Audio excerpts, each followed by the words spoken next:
사도행전 13장 36절 말씀 전반절만 읽었습니다. 저는 오늘 이 킹스웨이 3주년 되는 예배를 또 함께 우리가 드리면서 다윗의 삶에 대해서 한번 나눠보고 싶어요. 그래서 우리 삶에, 물론 이제 예수님이 우리 삶의 모델이시지만 우리 장 목사님 또 예배하는 이 교회 다윗의 삶을 보면서 다윗의 삶의 세 가지 특징, 3주년이라 세 가지 특징을 뽑은 건 아닌데요, 세 가지 특징을 좀 보면서 우리 삶에서 어떤 성경에 나오는 어떤 인물을 계속 생각하면서 인생을 따라간다는 건 되게 또 좋은 의미가 있습니다. 그래서 다윗의 삶의 세 가지 특징, 뭐 아시는 것처럼 첫 번째는 예배자의 삶을 살았다는 것에 대해서 나누고 싶고요. 두 번째는 하나님의 말씀을 좇는 삶, 그래서 성경을 통해서 우리가 한번 보겠습니다. 다윗의 하나님께서 사실 이 말씀도 보면 사도행전 13장 36절이 이 전체적으로 이 문맥 안에서는 예수님은 썩음을 당하지 않으셨지만 영생하시는, 영원히 사시는 하나님이시지만 이스라엘 민족 전체가 존경하고 성왕으로 최고로 치는 다윗조차도 썩음을 당하였다. 그렇지만 그런 어떤 컨텍스트 안에서 이 말씀을 읽는 것이지만 제가 볼 때는 이 전반절 말씀, 다윗은 그 당시에 하나님의 뜻을 받들어 섬기다가 잠들었다. 이것은 다윗의 묘비명과 같은 말씀인 거예요. 제가 볼 때는. 이승장 목사님이라는 분이 옛날에 다윗은 그 시대라는 사실 책이 있습니다. 제가 다 읽지는 않았는데요, 하여튼 그 말씀에 그 다윗은 그 시대라고 하는 이 짧은 그 메시지 안에 너무도 상징적인 많은 것들이 있는데, 다윗의 삶을 브리핑해주는 그 말씀이고, 그 시대 하나님의 뜻을 받들어 섬겼다. 근데 또 다른 말씀들을 보면 다윗은 하나님의 계명을 좇아서, 규례를 좇아서 살았다. 그것이 다윗이 죽었을 때 하나님이 다윗에게 대해서 인정해 줬던 말씀이었거든요. 또 하나는 다윗은 그 시대에 일어나야 할 일들을 위해서 사명을 따라 살았다는 거죠. 사명을 따라 살았다. 우리 북쪽에서 온 박예영 자매라는 분이, 오테레사라는 자매가 한국의 청년들을 향해서 그렇게 도전하더라고요. 한국에 와서 보니까 다들 일자리를 찾는다. 그런데 우리는 하나님 나라 안에서 사명 자리를 찾아야 되는 거 아니냐. 사명 자리. 내가 해야만 하는 일을 하는 것, 그것이 진정한 자유인 줄로 믿습니다. 그래서 오늘 저는 그 세 가지 영역을 좀 나누면서 우리가 우리 삶의 어떤 목표를 가지고 좀 따라가면서 할 텐데, 저 뒤에 시계가 잘 구분이 안 되기 때문에 제 은사 중에 하나는 뭐 열방북축제에서 자주 나눴지만 학교 다니다 그만두는 은사가 하나 있고요. 제가 대학교 세 학교를 들어왔지만 졸업한 게 하나도 없어요. 또 하나는 좀 재우는 은사가 있어요. 안식에 들어가는. 그래서 여러분들이 깨워서 정말 기도했던 분들 아니면 저의 이 기세를 이기기가 참 어려워요. 그래서 너무 힘드시면 손 들어주시면 제가 그때 시계도 잘 안 분별 안 되거든요. 다윗은 예수님을 제외하고 성경에서 가장 많은 지면이 할애된 인물입니다. 다윗의 스토리가 가장 많아요. 예수님 다음으로는 성경에서. 무엇보다도 그분은 예수님의 조상이었습니다. 다윗의 자손 예수요. 로마서 1장 3절에 보면 육신으로는 예수님은 다윗의 혈통에서 나셨어요. 그런데 계시록 22장에 보면 나는 다윗의 뿌리요, 뿌리라고, 나는 다윗의 뿌리이면서 또 자손이시라고 말씀하세요. 예수님이. 다윗의 삶을 제가 쭉 세 가지 주제를 가지고 말씀드린다 그랬는데, 이 세 가지 영역에 대해서 나누기 전에 잠깐 전체적으로 한번 요약을 한다면, 그는 그 시대를 향한 하나님의 뜻을 분별하고 섬겼습니다. 주님의 뜻을 섬기는 사람이었어요. 자기의 뜻이 아니라, 부모들이 기대하는 누구가 아니라, 친구들이 너는 이런 삶을 살았으면 좋겠어가 아니라 하나님의 뜻을 위해서 자신의 삶을 던졌던 사람이라는 거죠. 그는 용사였습니다. 워시퍼였지만 워리어였어요. 제가 어디 가서 캐나다에 10년 있었다는 얘기를 안 합니다. 발음이 안 좋아가지고 통역시킬까 봐. 용사요, 전쟁의 사람이었어요. 전쟁의 사람. 그는 이스라엘에게 주신 약속의 충만한 그것을 이룰 때까지 쉬지 않았습니다. 우리 삶에 하나님의 완전한 어떤 약속들, 기업들이 있는데 그것을 향해서 달려나가시는 여러분들이 되시기를 축복합니다. 이스라엘에게 주신 약속의 충만함을 보기까지 그 영토를 위한 싸움을 멈추지 않았던 다윗. 다윗의 때 이스라엘의 예배가 가장 충만했을 때 그 영토도 가장 넓은 곳을 통치하고 있었던 다윗과 솔로몬의 때 그 예배가 충만할 때 정말 그 영토까지 나아갈 수 있었던 그것을 우리가 기억합니다. 이스라엘과 그는 본인만 예배했던 사람이 아니고 이스라엘과 열방의 예배를 꿈꿨었던 사람입니다. 시편 말씀을 보면 노래를 지었고 악기를 제조했고 제사장과 음악인들을 세워서 경배하게 했었던, 또한 그는 하나님의 백성들의 목자였고 지도자였습니다.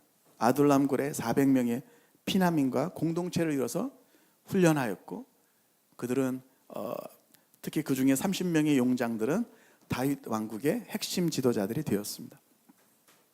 원통한 자, 빚진 자, 그런 사람들을 함께 살면서 그는 아주 뛰어난 용장들로 함께 그들이 세워졌던 것입니다.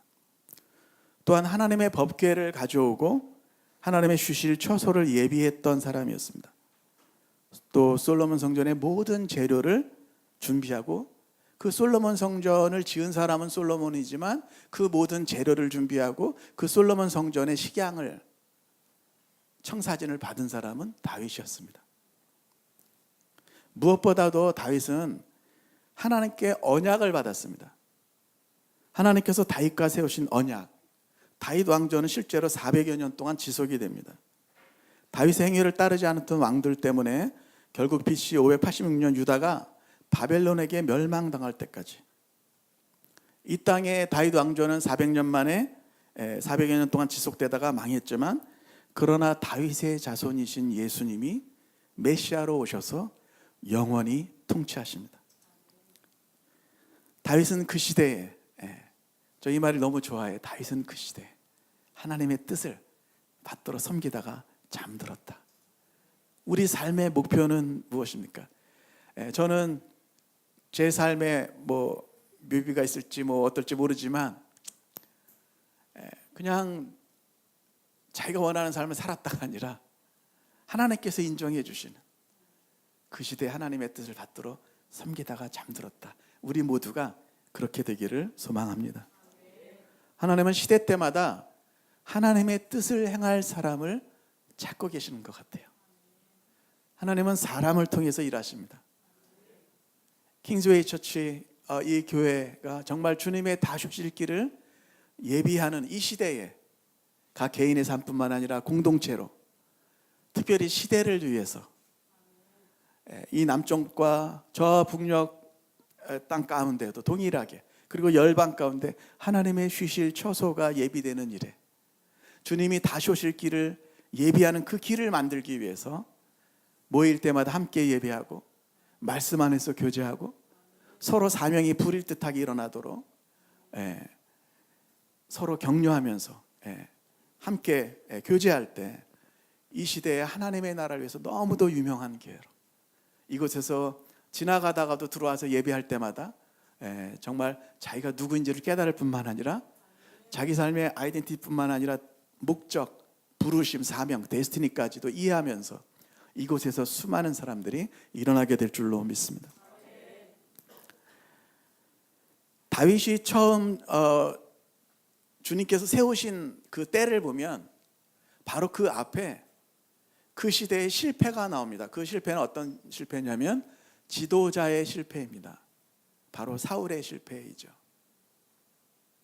지금 우리는 이 땅에서 특별히 교회 안에서 또 이전 세대에 정말 하나님을 신실하게 예배하고 정말 다른 어떤 것보다도 배고파도 힘들어도 또 어려운 시대에 그러나 순전한 마음으로 하나님을 예배하고 섬겼기 때문에 하나님께서 사용하셨던 많은 분들, 여전히 별과 같이 빛나는 분들이 있지만 또 때로는 아픈 소식들도 우리가 듣게 됩니다.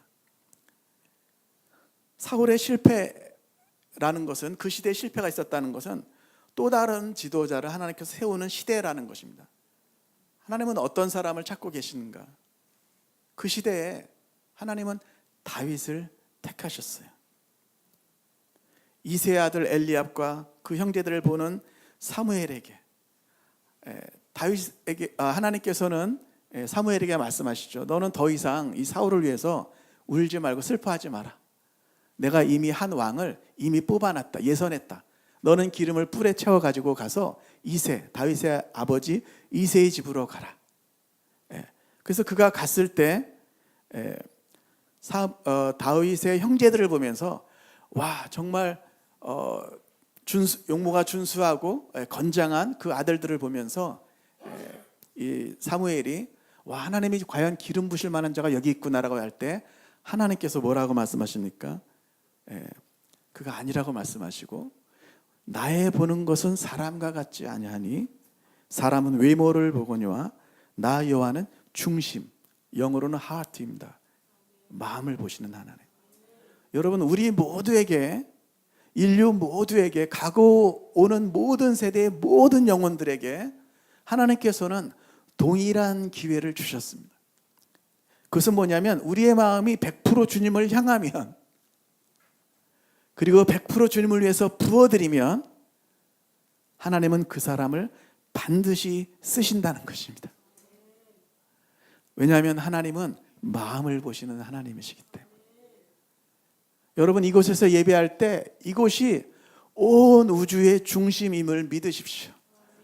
우리가 하나님 앞에 예배하는 그 순간, 우리가 서울에 있든 저 부산에 있던 광주에 있던 사할린, 시베리아, 중앙아시아 혹은 미국 어디에 있든지 이름 모를 땅에, 이름 모를 섬에 있다 할지라도 우리는 하나님의 존전 앞으로 나아가는 그 순간 온 우주의 중심 센터에 있는 것입니다. 그곳에서만 인생이 변화되고, 예배하는 그 순간 그는 자기가 누구인지를 알 뿐만 아니라 무엇을 위해서 살아야 하는지를 깨닫게 되고, 세상을 섬기라고 하는 하나님의 비전을, 명령을 깨닫게 될 뿐만 아니라 그것을 실제로 이룰 수 있는 파워, 능력도 받는 시간이 바로 예배 시간이기 때문에 그렇습니다.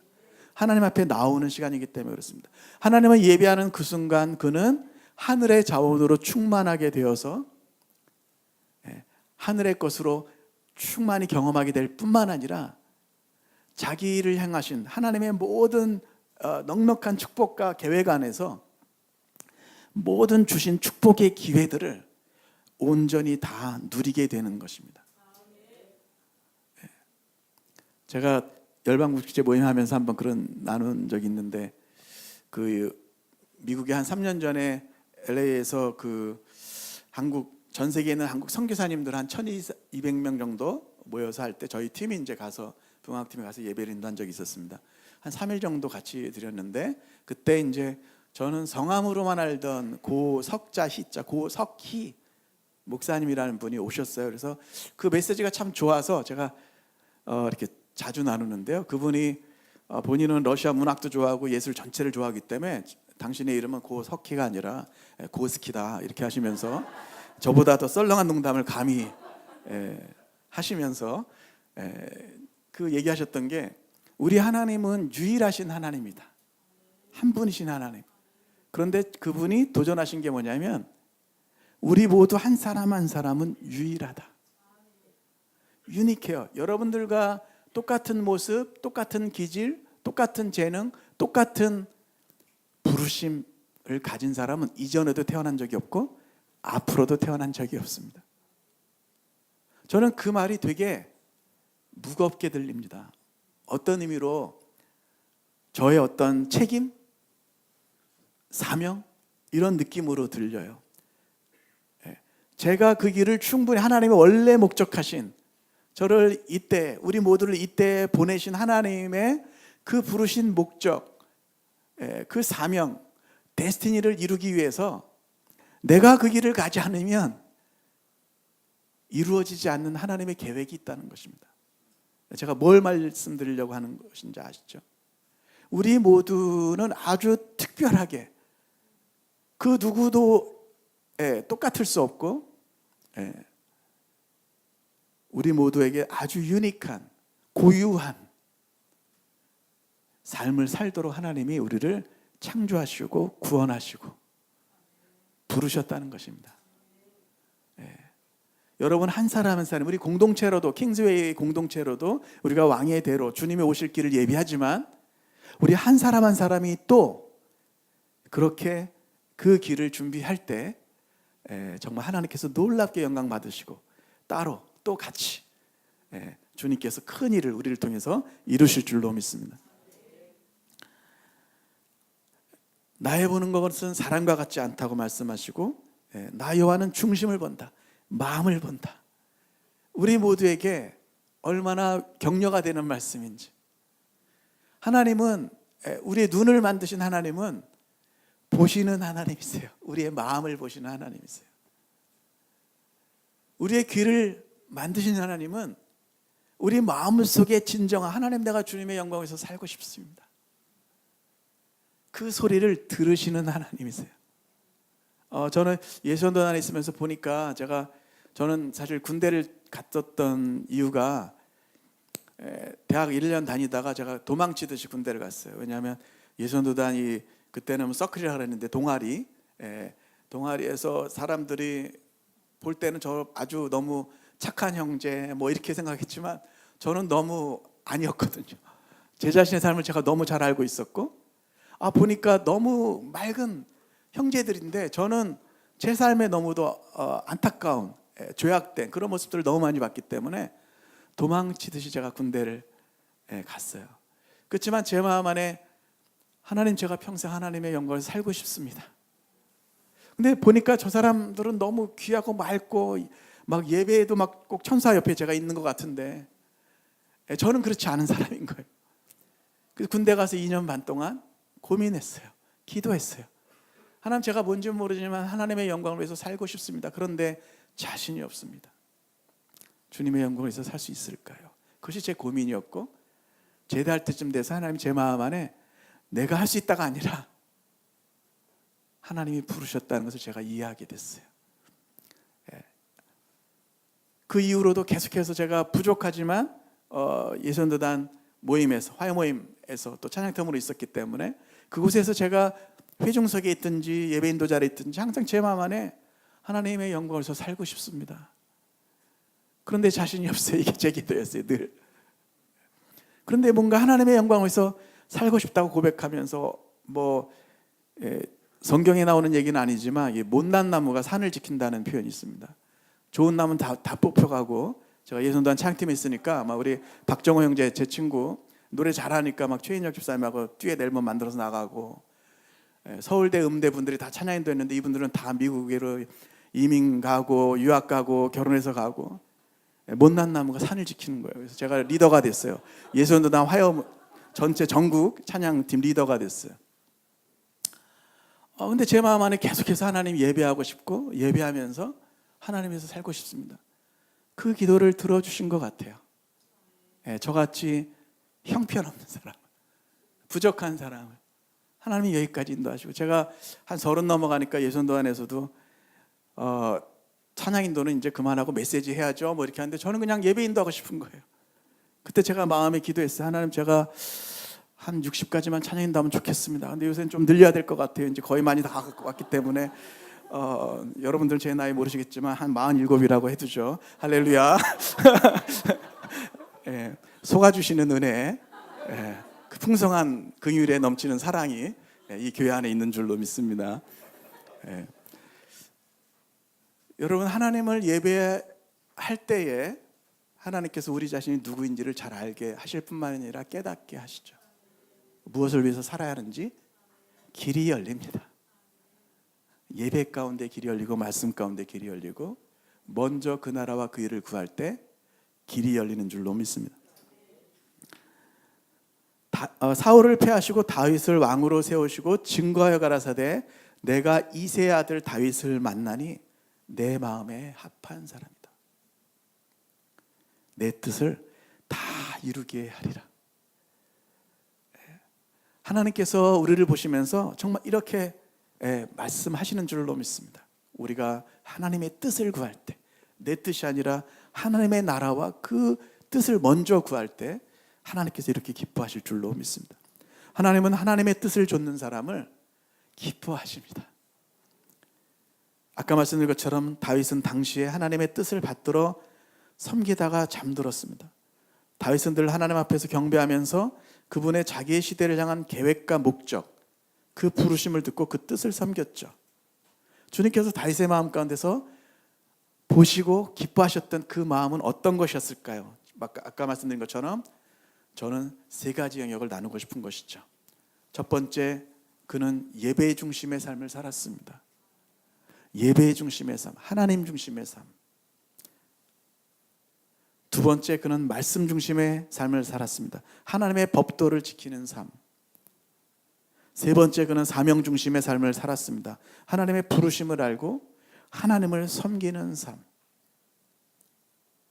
다윗 세대의 일어남을 하나님께서 원하시는 줄로 믿습니다. 첫 번째, 예배자 다윗에 대해서 보면 다윗의 특징은 늘 하나님의 영광과 임재에 관심이 있었다는 것입니다. 그는 하나님과 함께 있기를 원했습니다. 하나님과의 친밀함을 원했습니다.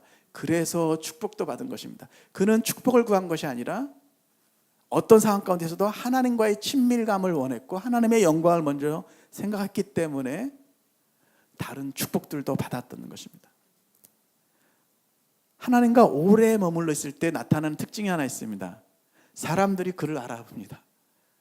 다윗도 처음 사울의 왕궁으로 추천되었을 때 신하들이 했었던 여러 가지 이야기들이 있지만 그 중에 제일 저는 의미 있는 거는 하나님의 신이 저와 함께 하더이다.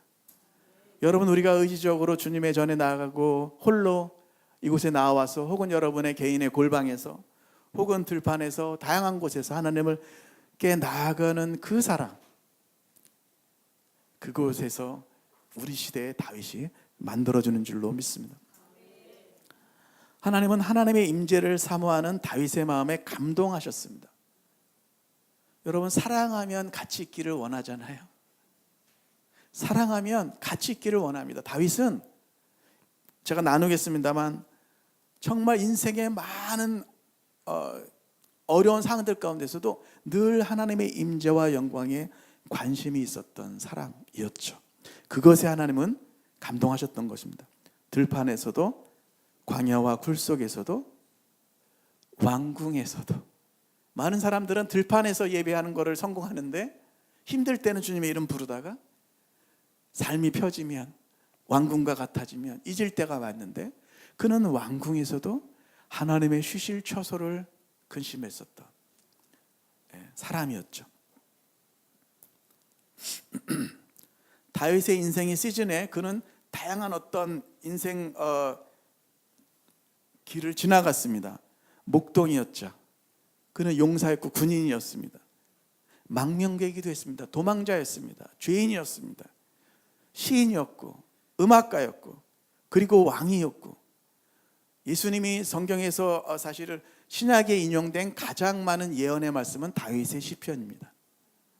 예수님조차도 다윗을 선지자, 예언자라고 했죠. 목동이었고 군인이었고 망명객이었고 죄인이었고 시인이었고 음악가였고 왕이었고 예언자였지만 그가 평생 한 것은 찬양과 경배였습니다. 인생의 모습은 바뀌어도 그가 평생 한 것은 찬양과 경배로 늘 중심을 잡고 있었던 것이죠. 그래서 사울의 악신을 부리는 악신을 이길 수 있었고 자신을 넘어설 수 있었던 것입니다. 늘 어떤 상황 가운데서도 예배하기를 멈추지 아니했습니다. 자기의 만족과 영광, 세상의 성공과 헛된 영광을 구하는 예배가 아니라 오직 하나님만을 추구하는 예배, 그런 예배가 이곳 킹스웨이 교회 가운데 있기 때문에 주님께서 우리 가운데 기름 부어주시고 더 놀랍게 사용하실 줄로 믿습니다. 소년기의 대부분을 부친의 양떼를 지키면서 들판에서 보냈던 다윗이었습니다. 어떻게 보면 삶의 리젝션을 경험할 수 있었고 외로움을 경험했었던, 또 곰과 사자가 나오고 그 위험함 가운데서도 하나님을 예배했던 다윗이었죠. 성경에서 보면 세 분이 비슷한 패턴이 있습니다. 모세는 처음에 40세 미디안 광야에서 목자가 되었고 목자가 되었고, 그 다음 이스라엘의 지도자가 되었습니다. 그 다음에 그는 모세의 장막을 지었습니다. 다윗도 처음에는 목동이었고, 그 다음 이스라엘 왕, 이스라엘 나라의 목자가 되었습니다. 그 다음 다윗의 장막을 지었습니다. 우리 주 예수님은 선한 목자이시고, 그분은 사람들에게 리젝션을 경험하셨지만, 모세가 경험한 것처럼, 다윗이 경험한 것처럼 그 리젝션을 경험했지만, 그분은 우리 모든 인류의 가고 오는 모든 세대의 왕이시고, 그분은 참 장막에 들어가셨습니다.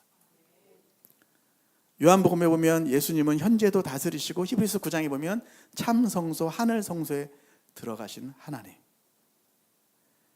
세 분이 동일한 패턴 있는 것을 우리가 볼 수 있습니다.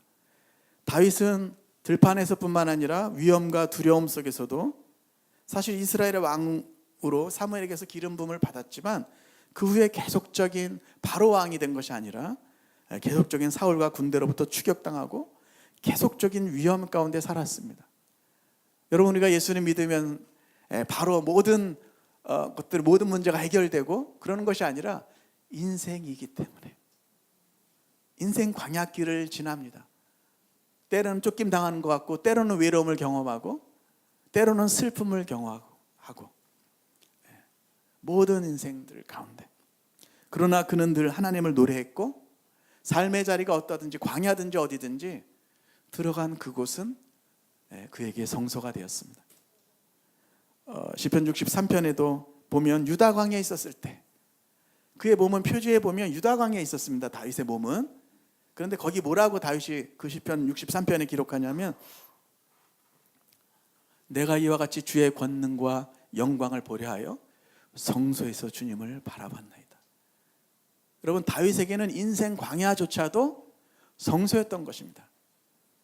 그 인생 광야, 쫓겨서 들어간 곳, 언제 죽을지 모르는 그곳에 들어가서서도 그는 하나님을 예배했기 때문에 그에게 하늘이 열린 것이고, 여러분 늘 기억하세요. 우리가 이 땅에서 발을 딛고 예배하는 그 순간이지만 우리는 하늘의 차원에 있는 것입니다. 예배하는 그 순간 하늘의 길을 걷는 것입니다.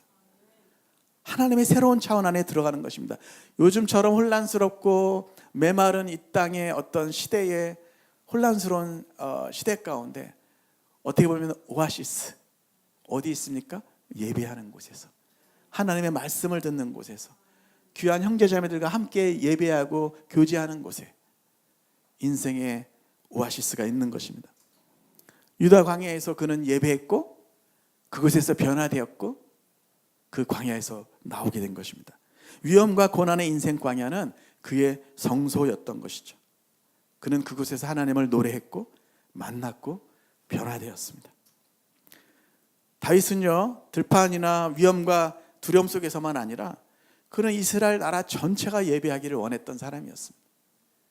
여호수아 이후 300여 년간 정복하지 못한 채 가나안 땅 여부수 족속이 차지하고 있던 예루살렘을 정복하여서 이스라엘 12지파가 연합해서 하나가 돼서, 우리 한반도에도 쓰는 표현을 한다면 통일 이스라엘을 만들어서 예배와 정치의 중심지가 되겠던 사람이 다윗이었습니다. 예루살렘 정복은 이방 족속의 마지막 흔적을 가나안 땅에서 완전히 제거하는 일이었습니다. 분단의 상처를 치유하고 민심을 하나로 엮어서 예배의 공동체가 되는, 그 공동체를 만드는 초석이 되었던, 또 아까 말씀드린 것처럼 시편을 쓰고 악기를 제주하고 다양한 예배 임무를 제사장들과 레위인들에게 맡기는 그런 일들을 했던 것이죠. 이스라엘 12지파가 다윗의 때 하나가 돼서 예루살렘을 중심으로 함께 하나님을 섬기는 나라로 일어서게 됩니다. 약속된 땅의 점령을 위해서 그는 계속해서 싸우게 되죠. 또 오랜 적국들을 평정합니다. 블레셋, 가나안, 아말렉, 에돔, 모압, 암몬, 아람 7족속 모두를 평정하고 조공을 받으면서 평화시대를 여는 왕이었습니다. 또한 그는 열방의 경배를 꿈꾸는 사람이었죠.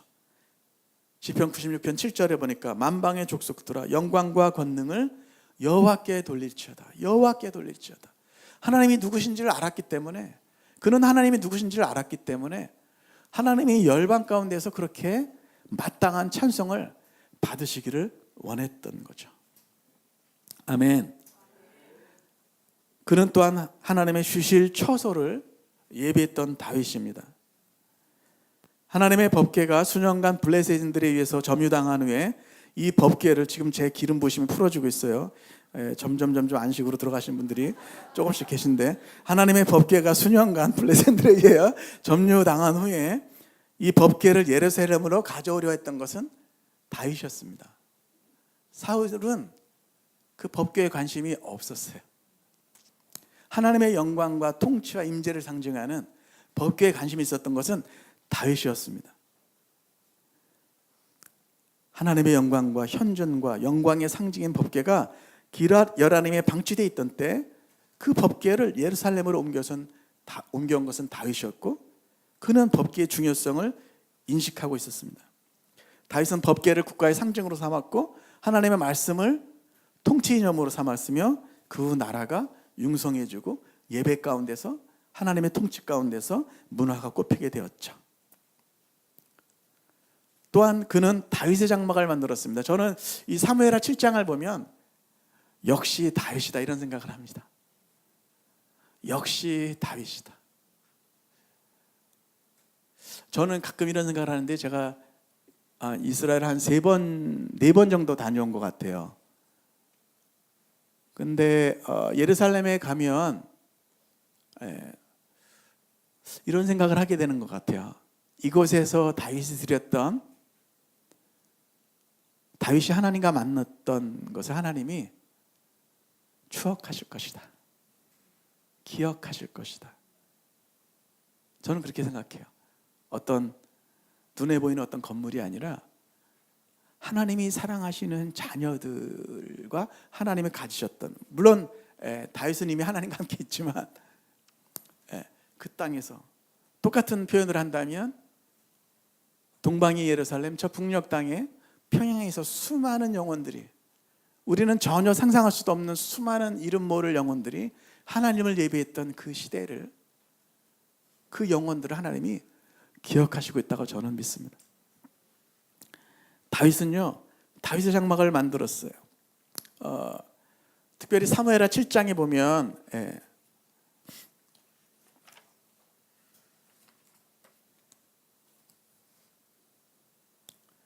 사무엘하 7장에 보면 그가 왕궁에 있었습니다. 이제 모든 것이 사방의 대적이 다 평정됐고 그냥 자신이 누리는 어떤 축복과 어떤 기회들과 어떤 것들을 누리면 되지만 그의 마음은 쉴 수가 없었던 것이죠. 다윗은 자기가 평안할 때, 사실 이렇게 되기가 쉽지 않은데 평안할 때 이렇게 얘기합니다. 나는 백향목궁에 거하거늘. 하나님의 교회는 저 휘장 가운데 거한다고. 여러분, 다윗 장막이라고 하는 주제는 사실은 저도 아직 깊이 연구하지 못했고 잘 알지 못하는 어떤 주제이기도 하지만, 다윗의 때의 성소의 모델, 흔히 알고 있는 그 성소의 모델이 기본 산당에서 드려졌지만 갖고 온 법궤를 그곳에 있었던 것이 아니라, 다윗은 하나의 텐트, 동일 구간의 텐트, 성소와 지성소를 나누는 구간이 있는 것이 아니라 그곳에 들어가면 누구나 하나님의 영광, 법궤를 보면서 함께 예배할 수 있는, 그곳에 제사장과 레위인들을 세워서 24시간 365일 예배했던 것이 더 타버너클 오브 데이빗, 다윗의 장막인 것입니다. 이것은 어떻게 보면 한 번밖에 데디케이션 했을 때 한 번 드려졌던 제사처럼 영단번의 제사로 드려졌던 예수님, 어린 양 예수 그리스도로 말미암아 탄생한 교회를 구속사적인 관점에서, 교회론적인 의미에서 그렇게 표현할 수 있겠습니다. 그 다윗의 장막, 누구나 하나님의 영광을 보면서, 지금 교회가 그렇죠. 이전처럼 제사장들이 1년에 딱 한 번 들어가는 하나님의 임재를 맛보는 것이 아니라 누구나가, 원하는 사람은 다 하나님 앞에 나와서 예배해야 할 수 있는 그 놀라운 특권을 십자가로 열어놓으신 것이죠. 그 다윗 장막에서 예배하는데 다윗은 그것에 만족할 수 없었다는 것입니다. 나는 백향목 궁에 거하거늘. 하나님의 교회는 이 그냥 텐트, 큰 텐트이지만 이 텐트 가운데, 휘장 가운데 거한다고. 그의 마음에 근심이 있었습니다. 그때 주님이 어떻게 말씀하실까 너무 감탄하셔서 내가 너로 집을 이루게 하겠다. 내가 언제 이스라엘 백성이 광야길을 지날 때라도 내가 언제 나를 위해서 집을 만들어 달라고 했던 적이 있느냐. 하나님이 요구하신 게 아니에요. 다윗이 하나님을 너무 사랑한 나머지 하나님의 집을 짓기를 원했던 거죠. 그 마음에 하나님이 너무 감탄하셔서 내가 너로 집을 이루고 다윗의 집이 영원히 설 것에 대해서 말씀하시죠. 실제로 다윗의 왕가는 400여 년간 지속됐을 뿐만 아니라 메시아이신 다윗의 자손으로 오신 예수님께서 온 세상을 구속하시고 영원히 통치하시는 것이죠. 솔로몬의 성전을 결국 지은 것은 솔로몬이지만 그 성전의 설계를 계시받고 솔로몬 성전의 모든 건축 재료를 준비한 것은 다윗이었습니다. 왕궁에서 자란 솔로몬은 나중에 주님을 예배하는 것에 실패합니다. 여러분, 인생은 고난도 필요한 것 같아요. 하나님의 아주 고난도의 전략? 고난? 죄송해요.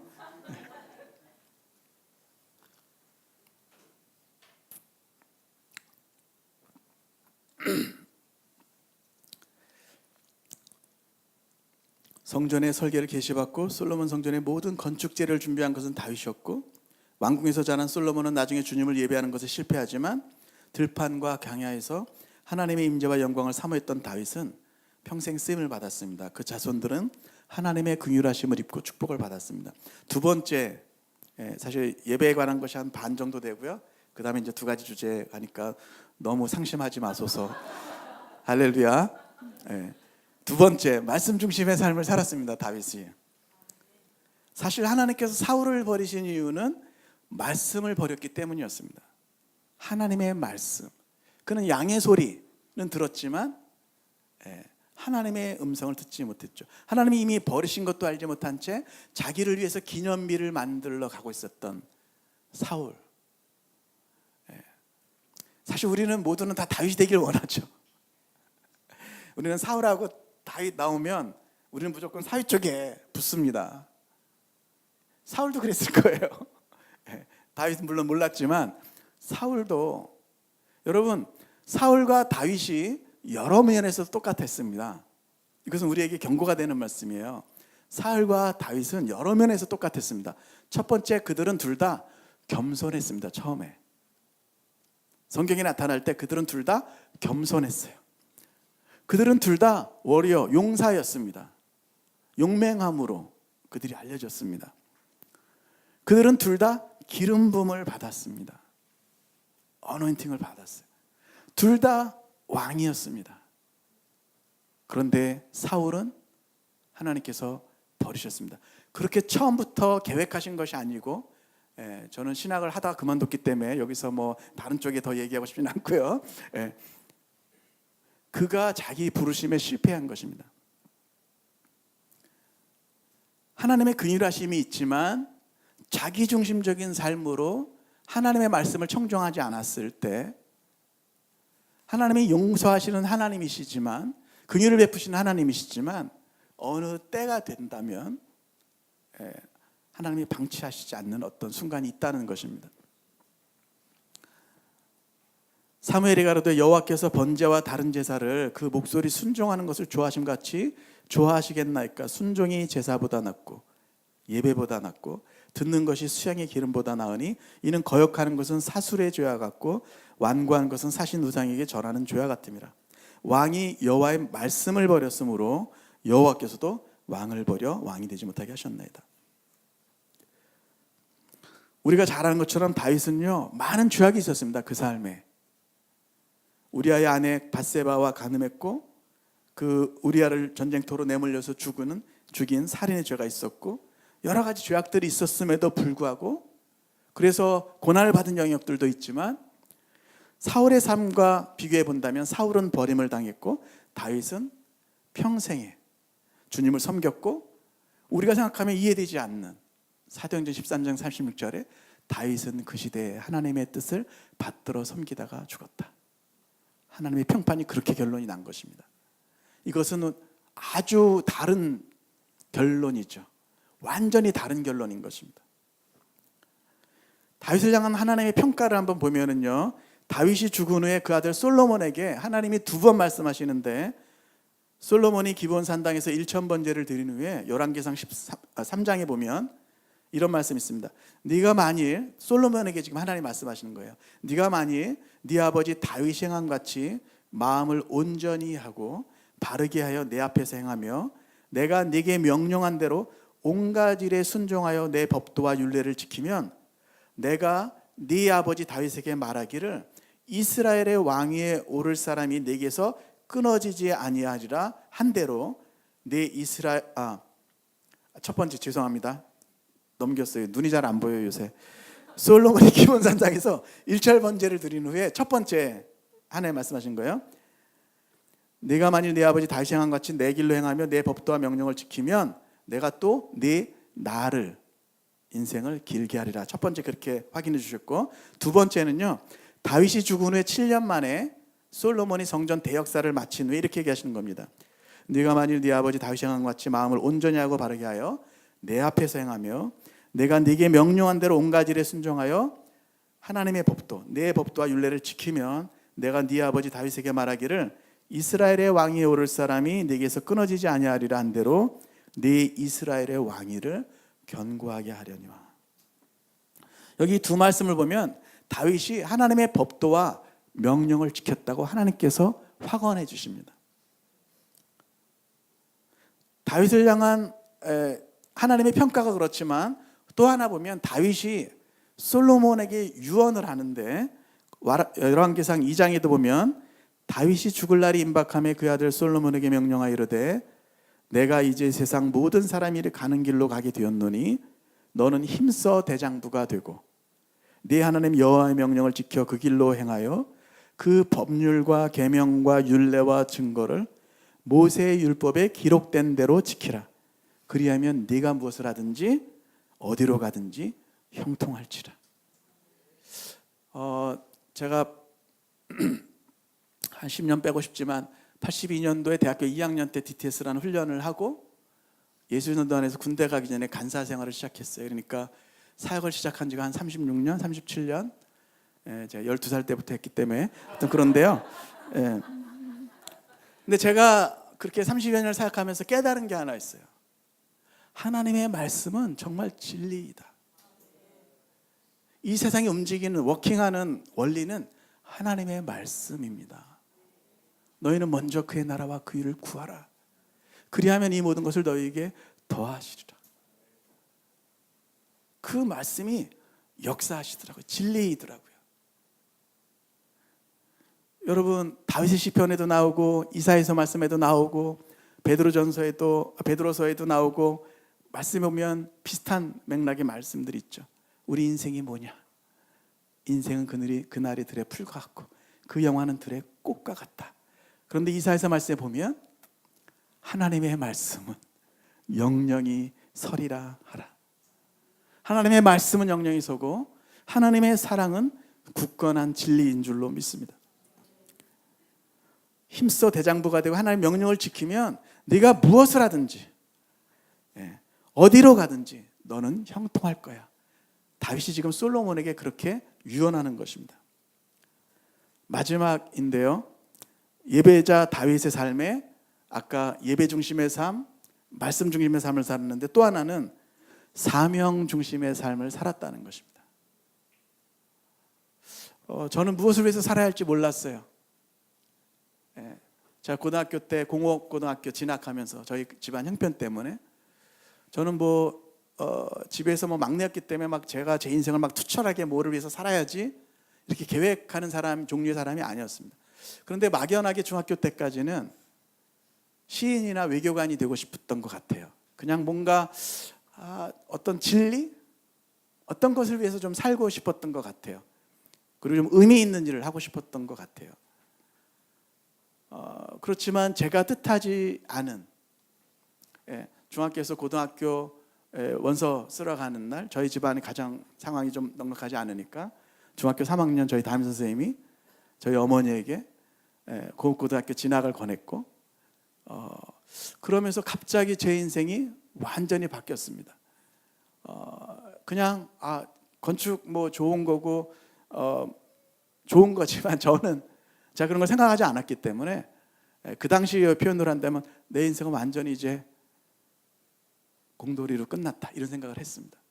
더군다나 공업고등학교 1학년 때 제가 교회에 처음 인도함 받게 됐고 그곳 교회 가서 보니까 저는 제 인생과 다른 저희 집안은 방마다 부쩍 붙어있고 제가 초등학교 들어가기 전부터 밤에 자다가 구당당 소리 나서 보면 저희 아버지 어머니 너무 심하게 다투시고 늘 어디 마음 둘 곳이 없는 제가 30살 넘어서도 어디 가서 차분하게 앉아있지를 못했어요. 제 어렸을 때 기억이 그냥 늘 불안하고 친구들을 만나야 좀 안심하고 제 인생은 완전히 잿빛이었어요. 무엇을 위해서 살아야 할지 모를 때 주님이 찾아와 주셨고 손을 내밀어 주셨고 뭔가 하나님의 영광을 위해서 살고 싶다고 고백하기 시작했던 것이죠. 저는 성경의 모든 사람은 시대 때마다 그 시대의 사명을 위해서 살았던 것 같아요. 3가지 인생을 얘기하더라고요. 육적인 인생, 두 번째 본어긴에서 새 생명을 얻는 삶. 근데 그것과 동시에 일어날 수도 있지만 3번째로 사명으로 태어나는 삶이 있다는 거예요. 저는 모르겠어요. 그렇게 얘기하고 싶어요. 사람들에게 청년들 특히 만나면 여기 보니까 다 청년분밖에 안 계세요. 새로 유엔에서 결정한 거에 의하면 18세에서부터 65세까지가 청년이에요. 65세부터 80세가 장년이에요. 80세부터 100세까지가 노년이에요. 근데 꿈을 잃지 않으면 누구나 청년인 것이죠. 하나님의 부르심을 따라가면 속사람은 날마다 새로워지는 것이거든요. 계속해서 더 청년이 되는 것이죠. 근데 청년들을 만나면 제가 이렇게 얘기해요. 모르겠어요. 요즘 시대에 우리 많은 분들을 격려하고 위로해야 한다고 하지만 또 어떤 의미로 제가 살아왔던 삶을 통해서 사람들에게 나누고 싶은 진리 중에 하나는 사명을 따라 살기 전에는 진정으로 자기의 삶을 살고 있는 것이 아니다. 저는 그렇게 믿어요. 사명을 따라 살기 전에는 어떤 사람은요 그게 꼭 선교사가 되어야 된다는 말이 아니에요. 하나님이 각 사람에게 주신 고유의 아름다움이 있잖아요. 달란트가 있잖아요. 부르심이 있잖아요. 데스티니가 있잖아요. 어떤 사람은 예술가로, 어떤 사람은 교육가로 그것을 찾는 것이 중요하다는 거예요. 청년의 때 내가 전력 질주해야 할 방향을 알지 못한다면 우리는 삶을 낭비하게 되어 있어요. 내가 무엇을 위해서 살아야 하는지 삶의 방향. 여러분들이 초등학교 운동장에 가운데 서 있다고 생각해 보세요.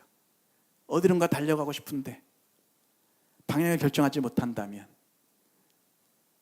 그런 안타까움을 저는 제가 경험했기 때문에 사람들에게 나누는 거예요.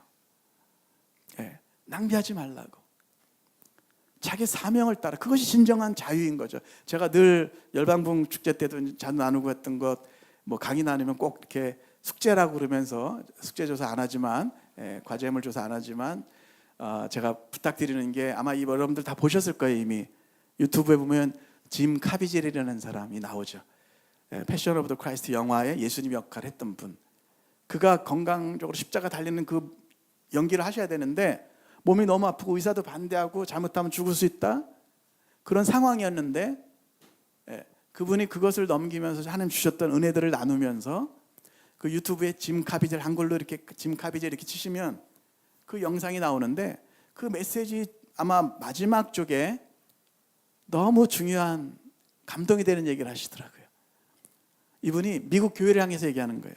미국 교회는 들어야 된다. 진정한 자유는 내가 하고 싶은 것을 하는 것이 아니라 내가 해야만 하는 것을 하는 것이다. 여러분, 자유는 방종이 아니에요. 진리가 너희를 자유케 하리라 할 때 진정한 자유는 하나님의 뜻을 위해서 풀려지는 자유인 거예요. 예배 가운데서 말씀 가운데서 교제하면 그 뜻이 완강해져요. 하나님의 뜻을 향하고 하나님의 기쁨을 드리기 위해서 사명을 따라서 나아가는 거죠. 제가 어느 날 저희 집에 들어갔더니 우리 집사람이 저한테 그렇게 얘기해요. 당신 집에 와서 좀 몸이 힘들다는 얘기 좀 하지 말라고. 제가 몸이 힘드니까 들어가면 집에 가면 막 나 힘들어 이렇게 하나 봐요. 몰랐어요. 저도 힘들어. 제가 보통 한 11시에 사무실 나가서 집에 한 11시쯤 들어가거든요. 예. 그러니까 힘들어 이렇게 하는 거죠. 그때 저희 막내 아들 지금 유엘이 16살, 휘황찬란한 자유의 몸. 우리 집 안에서 우리 집사람이 넷째 아이인데 정말 강적을 만났다. 정말 강적을 만났다. 이렇게 하는 저희 자유로운 영혼이 하나 우리 집에 있어요. 그 애가 이러는 거죠. 어느 날 우리 집사람한테 이렇게 한 거죠. 엄마, 나는 아빠처럼 사역이라는 거 절대로 안 할 거야. 아빠가 집에 들어오기만 하면 늘 힘들어 끝나는 거예요. 근데 저희 아들이 모르는 게 하나 있어요. 제 마음속에 차오르는 기쁨. 때로 몸은 힘들어도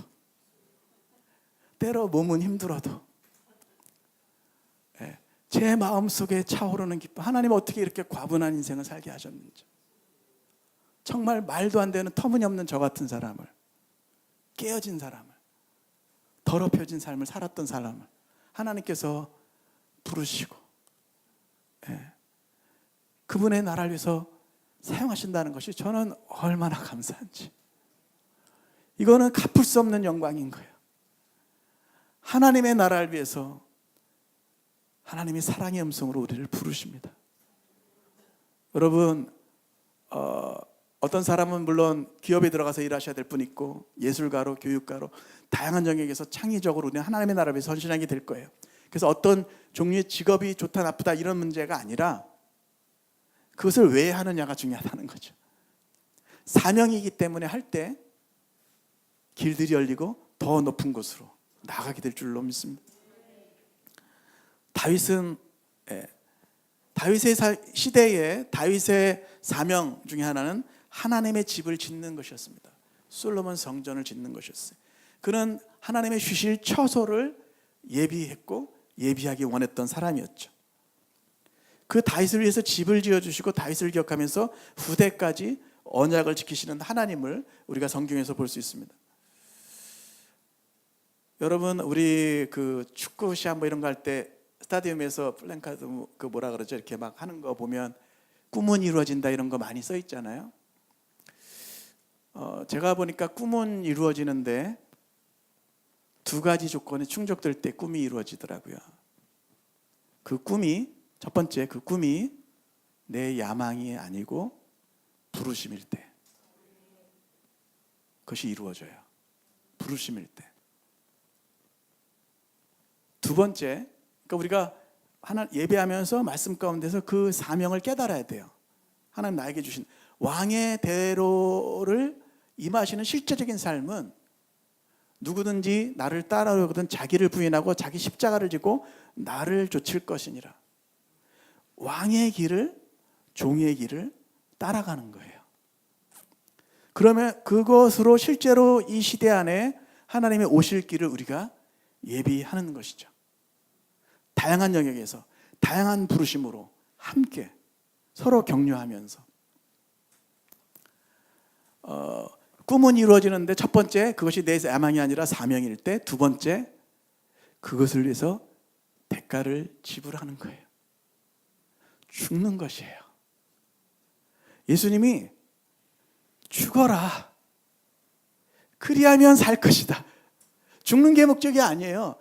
예수님은 죽어야지만, 십자가를 통과해야지만 부활의 영광의 날이 있다는 걸 아셨기 때문에 예수님이 그 길을 가셨고 그를 따르는 모든 사람들에게도 진정으로 살아나기를 원하셨기 때문에 너의 야망과 너의 꿈과 모든 것에 대해서 죽으라. 그리하면 네가 살 것이다. 살리기 위해서 말씀하시는 거예요. 더 영광스러운 삶이 있기 때문에, 더 영광스러운 삶이 있기 때문에 네가 정말 내 꿈에 대해서 죽어라.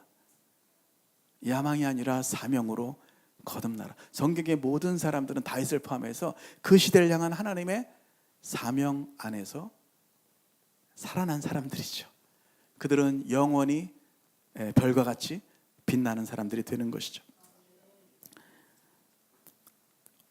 시간이 거의 다 됐기 때문에 제가 더 나눌 수 없는데요. 다윗을 위해서 집을 지어주시고 다윗을 기억하시면서 후대까지 언약을 지키시는 하나님, 사무엘하 7장의 말씀을 제가 좀 전에 잠깐 나눴고요. 여기 부모님들도 계신데요. 다윗이 죽은 지 하나님이 다윗에게 내가 너로 집을 이루겠다, 그리고 네가 나에게 그렇게 나의 집을 만들겠다고 했는데 그것에 감동하신 주님께서 내가 네 후손들을 보장하겠다, 지키시겠다고 하신 약속들을 어떻게 성경에서 우리가 찾을 수 있나요? 역대하 6장에 보면 다윗이 죽은 지 11년 후입니다. 11년 후에 솔로몬이 성전을 봉헌할 때 쭉 긴 기도들이 있죠. 근데 어떤 분이 아주 극적으로 이렇게 얘기하더라고요. 여러분, 솔로몬이 성전을 봉헌하면서 긴 기도를 했는데 언제 하늘에서 불이 내려와서 그 번제물과 제물들을 사르고 여호와의 영광으로 그 성전에 가득하게 된 줄 압니까? 약간 더 강세를 둔 건데요. 보면 마지막 기도가 뭐냐면요, 솔로몬이 막 여러 가지 기도를 해요. 근데 그 마지막 기도, 불이 내리기 전에 마지막 기도가 뭔지 아세요? 주의 종 다윗에게 베푸신 은총을 기억하옵소서. 여러분, 한 사람 다윗 같은 예배자를 통해서 그 자손과 그 시대에 어떤 일이 일어난지를 우리가 기억하자는 것입니다. 하나님은 신실하세요. 열왕기상 11장에 보면은요, 이제 다윗이 죽은 지 23년 후에요. 솔로몬이 마음을 돌려서 이스라엘 하나님 여호와를 떠납니다. 그런데 하나님이 뭐라고 말씀하신 줄 아세요? 이 나라를 네게서 빼앗아서 내 신하에게 줄 거야. 그러나 네 아버지 다윗을 위해서. 한 사람 예배자, 말씀을 존중하고 사명을 따라 살았던 다윗을 기억하시고 그 후손에게 그렇게 말씀하신 것입니다. 열왕기상 15장에 보면 이제 다윗이 죽은 지 57년이 지났어요. 느밧의 아들 여로보암 왕 18째 해에 아비암이 유다 왕이 되고 예루살렘에서 3년 동안 다스리니라. 쭉 가다가 그의 조상 다윗의 마음과 같지 아니하였어요. 그의 하나님 여호와 앞에 그 자손이 온전하지 못했어요. 그런데 이 말씀에 보니까 그의 하나님 여호와께서 다윗을 위하여, 다윗의 자손이, 다윗이 죽은 지 이미 57년이나 지났는데 다윗을 기억하시고 예배자 다윗을 기억하시고 여호와께서 다윗을 위해서 예루살렘에서 그에게 등불을 주셨다고 기록되어 있습니다. 열왕기하 19장에 보면 마지막입니다. 다윗이 죽은 지 305년이 지났어요. 다윗이 죽은 지 305년이 지났어요. 한 사람 예배자, 진실한 예배자, 말씀과 예배 안에서 하나님의 영광을 무엇보다 사모하고 그 시대 하나님의 뜻을 이루기 위해서 전력 질주했던 다윗. 그 다윗을 기억하시고 어떤 일이 일어나냐면요, 아수르가 침략합니다. 랍사게가 위협하고 그때 히스기야가 기도하는 기도를 주님 앞에 드리게 되죠.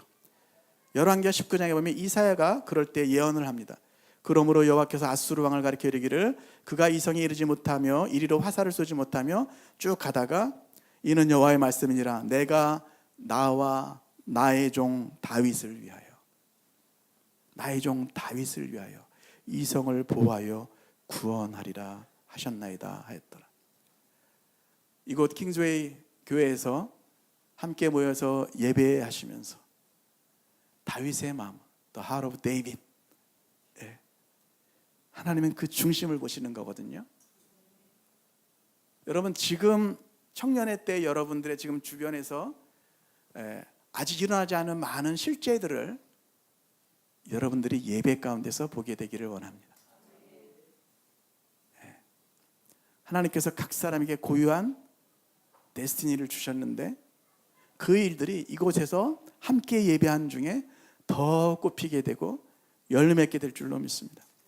말씀을 쫓아가고 특별히 사명을 따라갈 때, 사명을 따라 살면 망하지 않는다. 사명을 따라 살면 망하지 않는다. 제가 이것도 한번 나눴는데요. 3분만 더 마지막 스토리 하나만 나누고 제가 마치겠습니다. 그 베델 교회에 계셨던 아주 유명한 목사님이신데 미국에 되게 큰 교회거든요. 목사님 조남이 지금 갑자기 생각이 안 나는데 제가 셀레브레이션에서도 가끔 나눴었던 이야기예요. 아니 그 베델 교회 아니고 우리 한국 베델 교회. 예.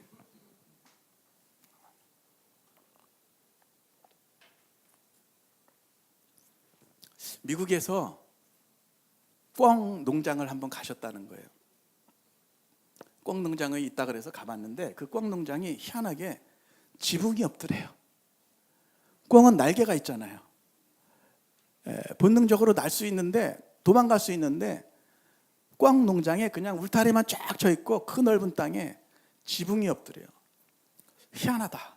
가서 보니까 그 꿩들이 쭉 있는데 머리에 이렇게 뭘 덮개처럼 뭘 하나 씌워놨대요. 근데 꿩들이 어느 각도로 이렇게 머리를 틀어도 하늘을 볼 수가 없대요. 그러니까 땅만 보는 거예요. 여러분 예배가 뭔지 아세요? 하늘을 보는 거예요. 말씀이 뭔지 아세요? 하늘을 보는 거예요. 이 꿩들은 자기에게 날개가 있어요. 그들의 육적인 본능은 날아오를 수 있다고요. 자유롭게 도망칠 수 있고 푸른 창공을 날아다닐 수 있는 본능과 모든 것들이 갖춰져 있어요. 그런데 지금 땅만 보고 있는 것이에요. 사명이 뭔지 아세요? 푸른 창공을 보는 것이에요. 날아다니는 자유를 누리는 것이에요. 이 땅의 어떤 것이 아니라 더 놀라운 차원의 삶이 우리 가운데 예비되어 있다는 것이 하나님의 놀라운 계획이에요. 우리 모두가 함께 그 길을 나가기 원합니다. 그래서 개인적으로 뿐만 아니라 우리 공동체적으로도 푸른 하늘을 나는 자유함 가운데서 그 놀라운 축복 안에서 이 시대에 주님 오실 길을 예비하는 귀한 교회로 계속해서 서시기를 축복하고 격려해 드립니다. 잠깐 기도하겠습니다.